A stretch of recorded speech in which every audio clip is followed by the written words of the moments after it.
વડોદરા જિલ્લાને પાદરા સાથે જોડતો આ એક મુખ્ય બ્રિજ છે, જે ઘણા સમયથી તમે જુઓ કે બિસ્માર હાલતની અંદર હતો.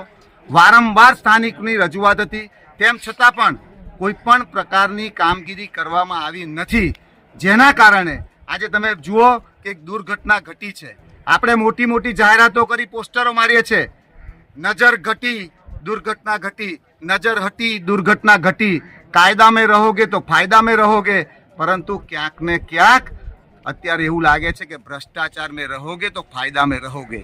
તમે જોઈ શકો છો કે અહીંયા જે પ્રકારે દુર્ઘટના ઘટી છે, 4 જેટલા મૃતદેહોને અત્યારે લગભગ બહાર કાઢવામાં આવે છે, જાણીએ છીએ, પરંતુ ક્યાંક ને ક્યાંક હવે આ સરકાર એ મૃતદેહોને જાહેર કરશે. કાલે જાહેરાત થશે કે મૃતકોના પરિવારોને 4-4 લાખ રૂપિયા જેટલી સહાય આપવામાં આવશે, 5-5 લાખ જેટલી સહાય આપવામાં આવશે.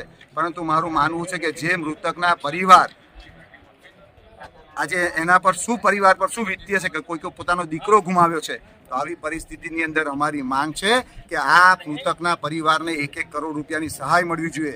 કારણ કે તમે જોઈ શકો છો કે જે રીતે દુર્ઘટના ઘટી છે, એ દુર્ઘટના એ એક આપત્તિ આવી છે, આપણે માનીએ છીએ, પણ એ માનવ સર્જિત છે એવું અમારું સ્પષ્ટપણે માનવું છે. ત્યારે અમારી માંગ છે કે તાત્કાલિક અસરથી મૃતકોના પરિવારને 1-1 કરોડ રૂપિયાનું વળતર મળવું જોઈએ.